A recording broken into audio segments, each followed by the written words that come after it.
Hello, and welcome to episode 78 of the Pet Behavior Chat. So we're going to be continuing our conversation around psychopharmaceutical medication.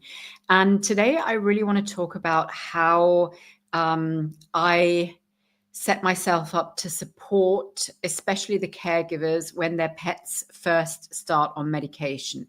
And also throughout that medication journey. I think the beginning is always really important because that's when, we're sort of managing expectations. We're kind of looking at side effects. We're seeing whether that medication even actually works for that particular pet.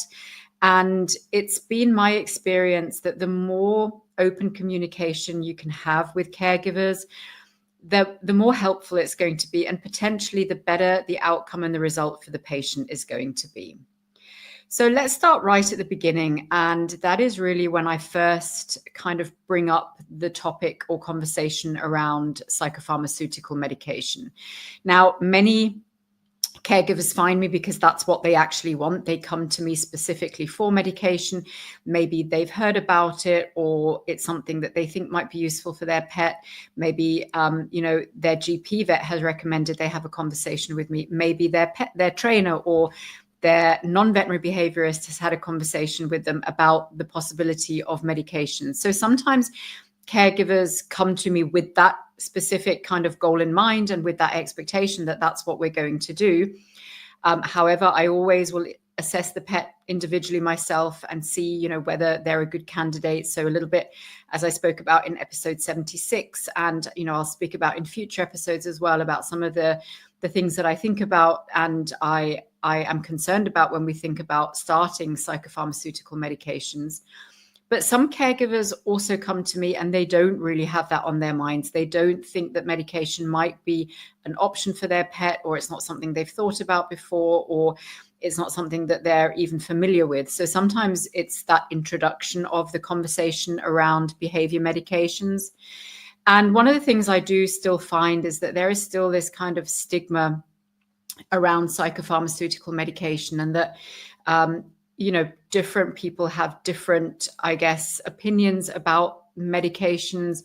I think there's a lack of education around, especially in veterinary psychopharmacology, about what we're expecting the medications to do, about what they might do to their pets. So I think a lot of caregivers, and rightly so, have a lot of questions and concerns. And the best thing that I can do as a specialist in this field is have the most open conversation I can with them about the pros, the cons, what we're expecting medication to do, what the side effects are, and also addressing some of their concerns. So, sometimes asking them about, what is their barrier to potentially exploring this route, or what maybe are some of their thoughts or their beliefs around psychotropic medications. And I think it's really good to understand that and to kind of be able to have those open conversations. It's really, really interesting to me how often, when I bring up the topic of psychopharmaceuticals, caregivers have potentially had some touch points with medications themselves, maybe for themselves personally, or family members or friends.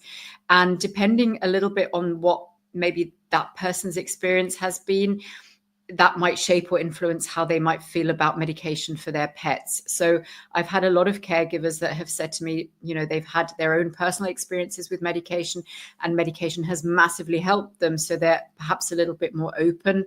Or the opposite has been true. They've had experiences, either they themselves or family members or friends have had experiences that maybe haven't been so great. And so, of course, they have concerns around that.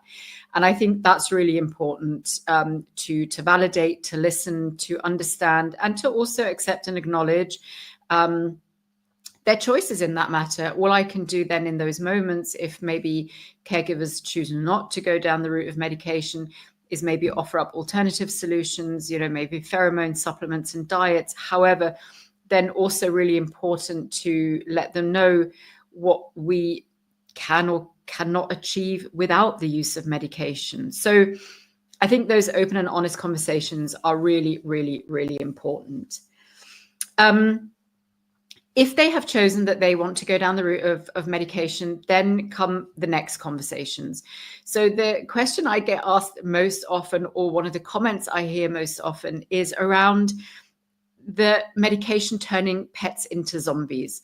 So, and again, rightly so, pet parents have this kind of awful picture in their minds that their pet is going to be this kind of lethargic, not themselves, sitting in the corner, not interacting with the world, not interacting with them anymore, losing their personality, essentially being turned into these zombies that just kind of exist but don't behave at all anymore.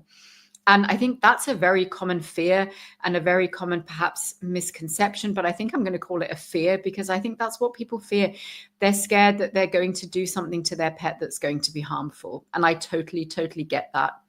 And so that's then the conversation around, me, myself, not wanting to do anything to their pet that's going to be potentially harmful.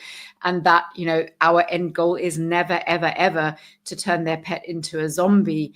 And in fact, it's quite the opposite. We want to actually bring out that goofy, fun-loving, happy side of them. And I think once caregivers start to see it that way, it perhaps changes the way that they think about medication. The other really important thing is to set realistic expectations of what medication can do and cannot do. So when we have that conversation about changing their personality, medications don't have the power, let me say, use that word. They don't have the power to change an animal's personality. It might influence their mood state. It might influence their sort of mental and emotional health. It might influence their emotional state, but it can't change their temperament or their personality. That's something that is something that's kind of comes with the pet at, from a very, very early age, and personality is something that develops over time. So just using those words, I think sometimes can be a little bit clarifying. No, we don't want to change personality, and indeed the medication can't. But what we can perhaps influence or alter is that emotional state and that mood state to allow them to live a more comfortable, less stressed, less anxious, less fearful life.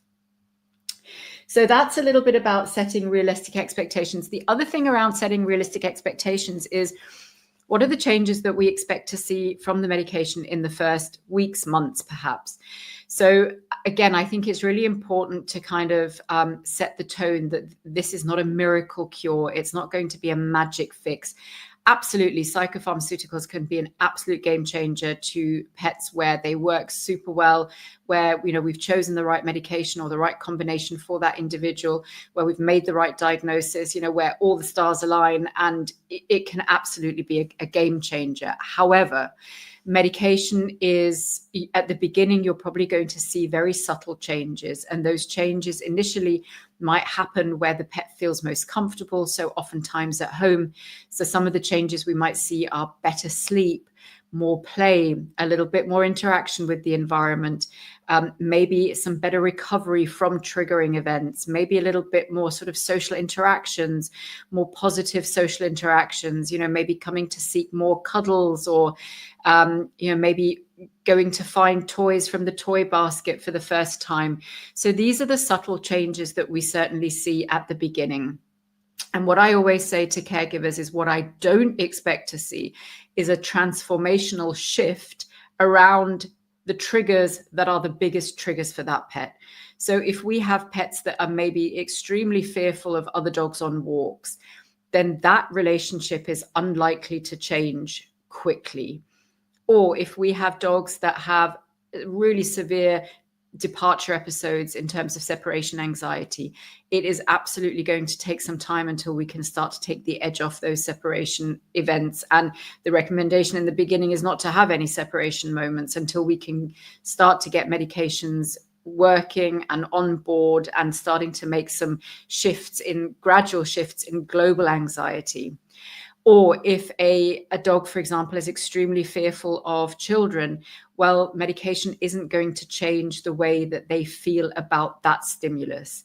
So that's another really important expectation to manage, because oftentimes we'll start medication, and then at the first check-in or the first follow-up, which I usually do probably about 2 to 4 weeks after starting medication, caregivers can be frustrated and say, well, he's still responding in the same way to XYZ. You know, still every time he sees a dog outside, he's still barking, lunging, growling.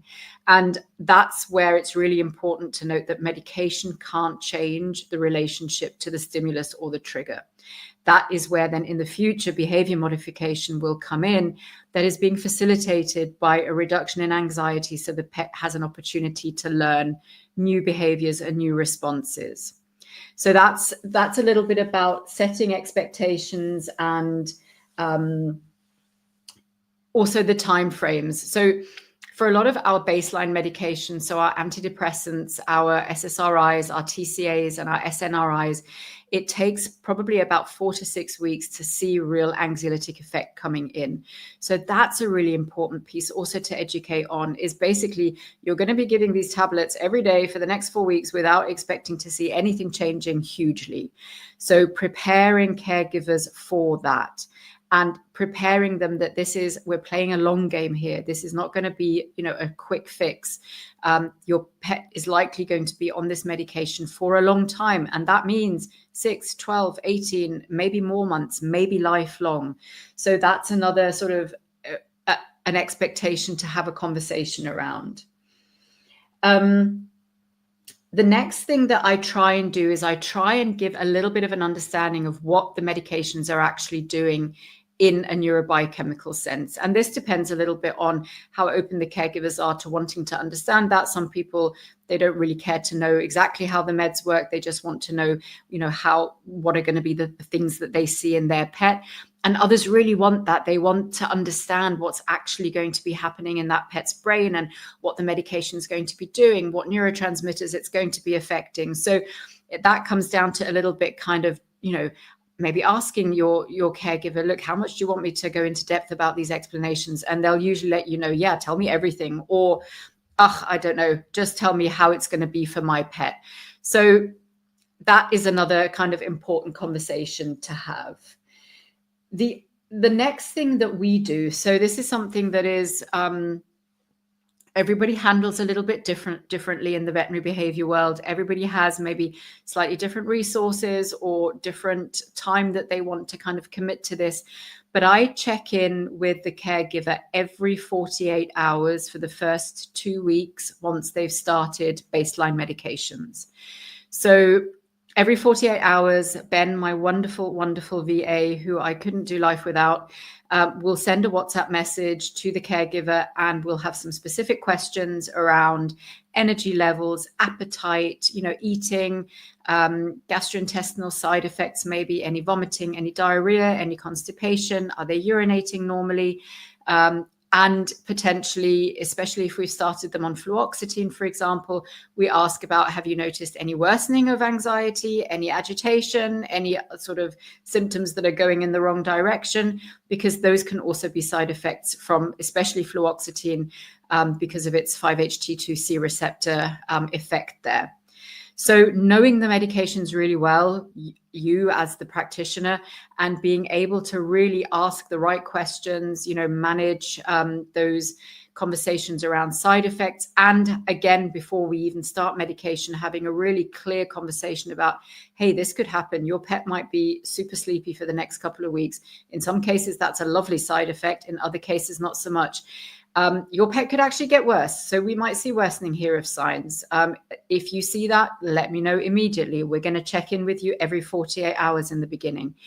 Your pet might not eat as well.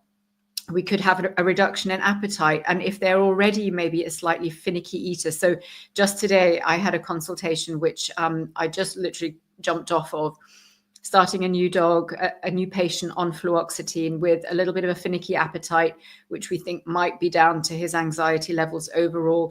But preempting that and saying, look, I'm going to give you a medication that's probably going to reduce his appetite even more. What can we do to counteract that? So we came up with a plan around, he loves chicken. So we're going to use chicken, like roast chicken or any kind of human foods. In fact, the dog loves. So we're going to integrate that a little bit more into his diet to encourage him to eat in the next couple of days. If they're feeling nauseous, are we going to need to maybe give some antiemetics? So having these open conversations and really allowing caregivers to understand what their potentially to expect, makes it so much easier, and is going to really help with compliance and actually getting through those first couple of weeks on medications. Now, in my experience, and I usually start at a relatively low dose, in my experience, side effects are not very common. And if they do occur, they're usually mild, especially at the doses that I start with. But I have had the occasional patient where they've had really quite severe side effects quite quickly, and we've very quickly then managed to adjust the dose. So I think that piece is really important, is having that relationship, that check-in, making sure your caregiver knows that you're there for them, you're riding this journey with them, and they can kind of let you know if they've got concerns. What I never ever want to do is start a patient on psychopharmaceutical medication and then send them off on their merry way and never or not check in with them until like 2 to 4 weeks down the line, at which point, then I might learn that, crikey, they didn't do well at all and they had bad side effects. And then actually the side effects were so bad, I just stopped the meds, and they've been off the meds now for the last 10 days. So that's not what I want. I want to be able to communicate, advise, give suggestions, make changes really, really quickly. So that's an important piece to me. As I said, everybody handles it differently. There's no right or wrong way of doing this. This is just the way I've kind of found for myself that I feel comfortable with that. And that's the level of support that I want to give to my clients and my caregivers. So that I tell them all that. Expect a WhatsApp from Ben every 48 hours. And I also say, if that's too much for you, let us know. But I really would love to know how your pet's doing. And most people are absolutely fine with that, and they actually welcome that. So that's usually a really positive thing.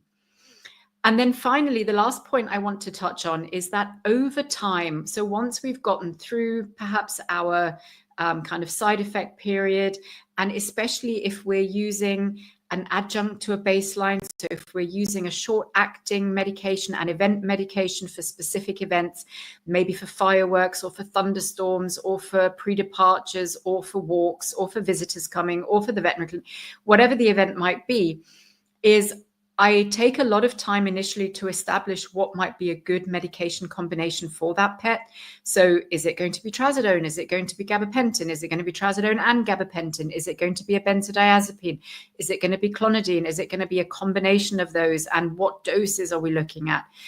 And once we have that kind of protocol in place and we've understood what really works for that pet, I try to give my caregivers a framework within which they can act with some degree of autonomy. So what I don't want is for my caregiver to kind of notice, oh my goodness, there's a thunderstorm brewing on the horizon. I need to check in with Dr. Katrin and see if I can give something now before the thunderstorm gets too bad. Or, whatever it is. And then they might message Ben and I might be in a consultation and I might not be able to get back to them for a couple of hours. And by the time I've gotten back to them, it's too late. Thunderstorms arrived. No meds are on board.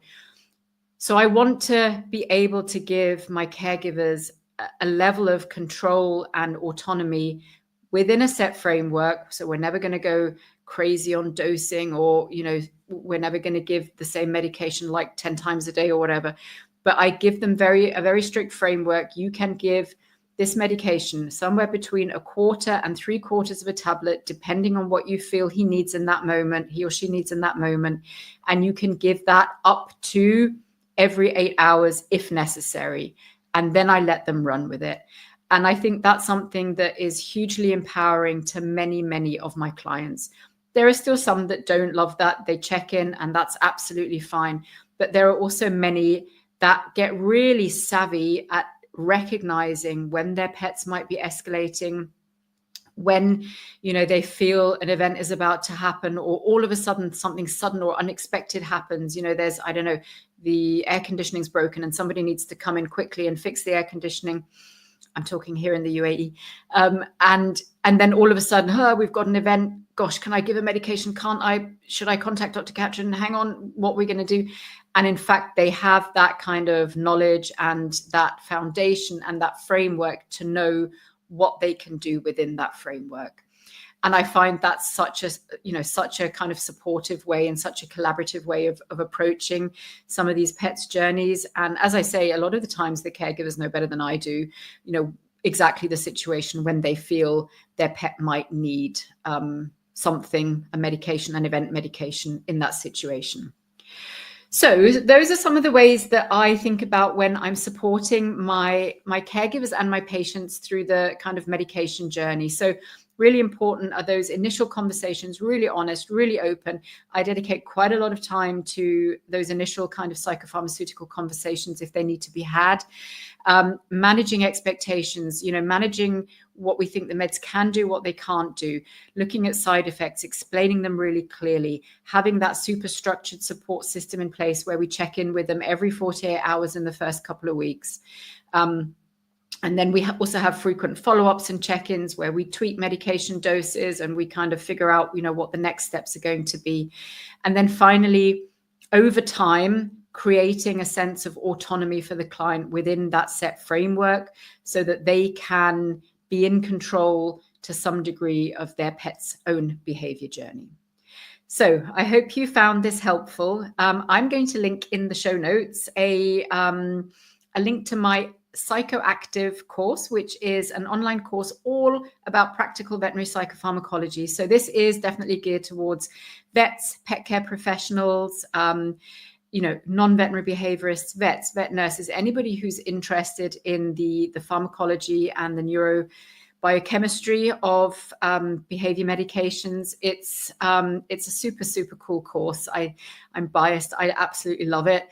So for anybody who's interested in learning more and really delving deep into veterinary psychopharmacology, but especially the practical aspects of it, then this course is absolutely for you. So that'll be in the show notes, and I'm looking forward to seeing you all next week for episode 79. Bye for now.